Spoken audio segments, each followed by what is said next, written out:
राष्ट्रपति भवन की ओर से आते हुए इंडिया गेट के ऊपर से और समर स्मारक के ऊपर से उड़ान भरते हुए वहां पर आंखों से ओझल हो जाते हैं कर्तव्य पथ के दर्शक। दीर्घा में जो लोग हैं वो आखिरी जो इन विमानों के दर्शन कर पाते हैं इंडिया गेट के ऊपर से उड़ान भरते हुए।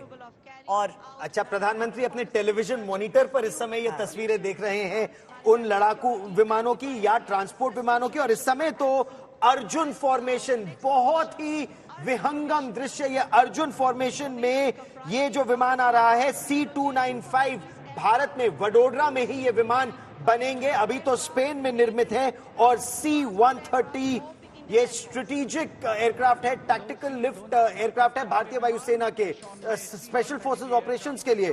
मार्शल चोपड़ा, C-130J जो लीड कर रहा है स्पेशल फोर्सेस के लिए है, 12 जहाज इंडियन एयरफोर्स में है और ये डीप इनटू एनिमी टेरिटरी, यानी कि दुश्मन के डीप इलाके के अंदर अपनी स्पेशल फोर्सेस को लेके जा सकता है। रेगुलरली इंडियन आर्मी और एयरफोर्स इसके लिए जॉइंटली ट्रेन कर रहे हैं। और C-295 जैसे आपने पहले देखा कि 40 जहाज हिंदुस्तान में बनने वाले हैं, टाटा बना रहे हैं वडोदरा में। इंडियन नेवी के विमान के साथ 2 Su-30 के विमान, यानी कि जब हम उस इंटीग्रेटेड वॉरफेयर की बात करते हैं, उस थिएटराइजेशन की भी बात करते हैं और समन्वय की बात करते हैं एडमिरल सिन्हा, तो वो भी यहाँ पर दिखता है। बिल्कुल ठीक कर रहे हैं। आजकल समन्वय जो है वो काफी ज्यादा है और ये थिएटर कमांड बनाने में एक बहुत ही महत्वपूर्ण भूमिका निभाएगा।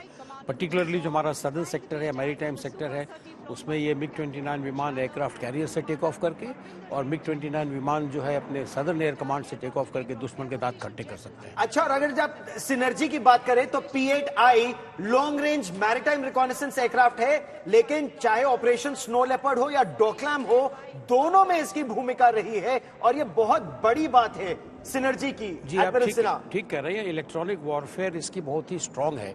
तो आपको याद होगा कि जब 2020 में जब हमारा गलवान में क्राइसिस हुई थी तो उस समय इस विमान को वहाँ डिप्यूट किया गया था और उन्होंने काफी अच्छे इंफॉर्मेशन हमारे ट्रूप्स को दी। और जब C-17 के साथ साथ Su-30 विमान ये नजर आते हैं सर, ये अद्भुत दृश्य है। और ये नीचे से भी कर्तव्य पथ से भी दिख रहा है कि आसमान में किस तरीके से वो अपनी चिन्ह को छोड़ते हुए जा रहे हैं। ये देखो जो C-17 है ग्लोब मास्टर 3, ये 77 टन कैरी कर सकता है। और देखिए जितने भी बड़े HADR ऑपरेशंस हुए हैं in the recent years, C-17 ने बहुत बड़ा इसमें योगदान दिया है और इसने हमारे को strategic airlift, long range airlift capability दिया है।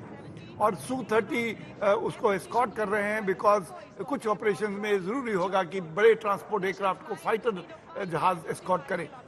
और ये भारतीय वायुसेना की वायु शक्ति देखे ना, एक तरह से त्रिशूल की तरह ये बिल्कुल 3 अलग दिशा में चले गए, भगवान शिव का त्रिशूल। और एक मालवाहक विमान और एक युद्धक विमान, जो लड़ाकू विमान, उसमें इस तरीके से सिंक्रोनाइज्ड आप जब उड़ान भरते हैं तो वो पायलट्स की तारीफ करनी चाहिए यहाँ पर, निश्चित तौर पर। और अब देखिए ये Jaguar deep penetration strike aircraft, ये भारतीय वायुसेना के हालांकि 80 के दशक के हैं, लेकिन एयर मार्शल चोपड़ा सबसे सक्षम लड़ाकू विमानों में से एक है ये आपके deep penetration strike aircraft Jaguar. ये अमृत फॉर्मेशन है, 5 जगह उड़ रहे हैं। मैं बताना चाहता हूं कि बहुत पुराना जहाज है इंडियन एयरफोर्स में और आने वाले 10 सालों में ये हमारे साथ उड़ता रहेगा। दुनिया में इंडिया इकलौता देश है जिसमें जैगवार जहाज आज उड़ रहा है। और देखने में सबसे ज्यादा सामने से जब देख के बहुत अपग्रेड किया है हमने, फॉर्मिडेबल, बहुत अपग्रेड किया है, लेटेस्ट टेक्नोलॉजी के उसमें सिस्टम लगाए गए। तो ये सबसे पुराना आपने कहा जो कि लंबे समय से विश्वसनीय रहा है, और वो जो सबसे नया है और जो सबसे नया विश्वास भारत का, भारतीय वायुसेना का बनते जा रहा है। यानी एक तीर की तरह, एक एरो हेड की तरह बढ़ते हुए 5 जैगवार्स और उसके पीछे 6 राफेल विमान वज्रांग फॉर्मेशन में जब आएंगे, यानी एक तरफ आप देखना खत्म कीजिए भारत की शक्ति को, दूसरी तरफ से भारत की ताकत और जोर से गर्जना करते हुए आगे बढ़ती है। अत्याधुनिक रफाल लड़ाकू विमान 4.5 जनरेशन, 36 लड़ाकू विमान भारतीय वायुसेना में है। संभवतः भारतीय नौसेना भी अब रफाल विमान खरीदेगी और यह दिखाता है किस तरह से ऑपरेशन स्नो लेपर्ड हो या फिर उत्तर पूर्व पूरे देश की रक्षा में सक्षम।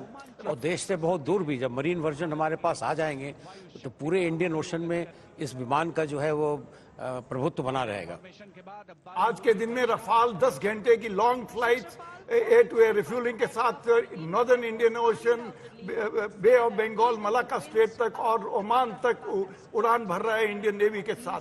ये तस्वीर देखिए कितना गर्व होता है आपको इन लड़ाकू विमानों को देखकर, और कितना विरोध हुआ था जब ये लड़ाकू विमान खरीदे जा रहे थे। और इनके साथ जो अत्याधुनिक मिसाइलें आ रही हैं, तो एक बालाकोट क्या, दुश्मन के कई बार दांत खट्टे करने में भारतीय वायुसेना पूरी तरह सक्षम। जिस और वज्रांग रफाल सबसे इलेक्ट्रॉनिक वॉरफेयर में उसके रेडार, उसका इंजन, सब कॉन्टिनेंट में इंक्लूडिंग चाइना को गिनेंगे तो रफाल का सबसे बढ़िया है। मीटियोर मिसाइल लगी हुई है और क्रूज मिसाइल स्कैल्प इनके पास है। जिस वज्रांग फॉर्मेशन में आ रहे थे और आपकी आंखों के सामने से बहुत तेजी से ओझल हो गए, ऐसा लग रहा था मानो कि एक ही अकेला राफेल विमान वहां उड़ रहा हो, लेकिन अब त्रिशूल फॉर्मेशन में 3 Su-30 विमान अब ये खत्म होने को है। ये जो फ्लाई पास्ट है और उसमें भारत की और ताकत देखिए वो फ्लेयर्स रिलीज कर रहे हैं। ये आयर फ्लेयर्स होते हैं जो मिसाइल को हमारे को अटैक करेगा तो इस फ्लेयर्स को, वो मिसाइल को डाइवर्ट कर देंगे और जहाज सिक्योर हो जाएगा। 3 Su-30 रिलीज कर रहे हैं व्हाइट स्मोक। इसके बाद वो त्रिशूल फॉर्मेशन में वर्टिकल तीनों जहाज जाएंगे, एक सीधा ऊपर जाएगा और 2 साइडवेज जाएंगे, जिससे त्रिशूल बनेगा। 8 टन हथियार ले जाने में पूरी तरह से सक्षम है।